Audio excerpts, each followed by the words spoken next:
Fred Guttenberg. His daughter Jamie was killed in the February 2018 shooting in Marjory Stoneman Douglas High School. Since then, he has been fighting for gun reform in our country. Fred, thank you for your time. You know, when we're seeing these pictures, Fred, you know, of Ralph, of Washington, of little girls, the cheerleaders, the girls in the Sweet 16 party, boys in Sweet 16 parties, and it's like, Fred, why is this happening more and more? Yeah. Listen, we should all be angry, sad, horrified, and upset. But, Jose, I've been talking to you now for about 5 years. Yep. And I've been warning that this is where we're headed. None of this is surprising to me. When you go back to when Jamie was killed in 2018, there were 300 million weapons in America. When you fast forward to today, there's 400 million plus ghost guns. But let me cut that one more way. When Jamie was born 20 years ago in 2003, there were 200 million weapons in America. And at that time, AR-15s were about 1.5% of weapons sold. Today, they're about 25% of weapons sold. America has been conned. We were told lies by a lobby that told everyone, more guns makes you safer. The problem is there was no requirement for safety along the way. And we now have guns in the hands of far too many people who shouldn't have them. And making a mistake in America is now deadly. It's the American carnage that I write about. It's deadly now. It's you know, just listening to the numbers you're giving us, it's just, my question is, so, all right, Fred, with that reality, what do you think can, could, or should be done? Yeah, well, and that is the question.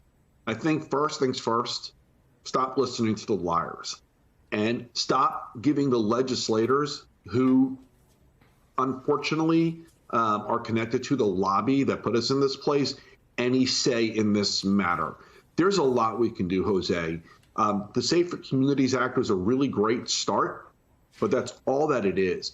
Red flag laws should be the law of this land. We need to know that anyone who's a risk to themselves or someone else, that there's a due process in place to ensure they don't have weapons.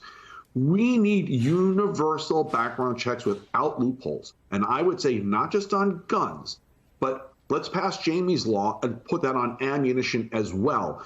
Because the truth is, with 400 million weapons in America, much of that is in the hands of people who shouldn't have them. So let's pass background checks on ammunition as well. There is so much we could do that the majority of America agrees with. The majority, over 75% of America agrees with this. Stop letting a minority of legislators hold our safety hostage. And Fred, I just want to, you know, and we were talking about it in the meeting this morning with my extraordinary staff that I'm privileged to work with, that a few things. One is that we're seeing that in these recent cases, it's been long weapons, but it's also been handguns.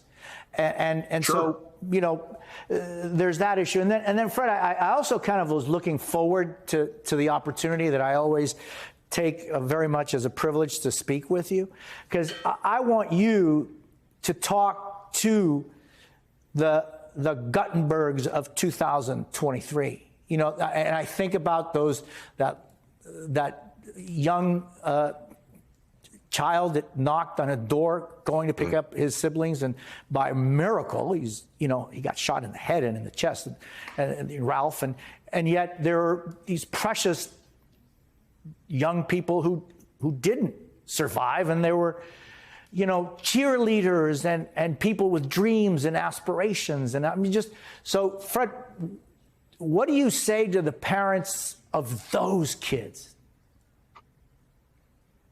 Well, you know, listen, there was another shooting in the past week also in Alabama at a party where people did die. And I've actually been messaging with one of those fathers.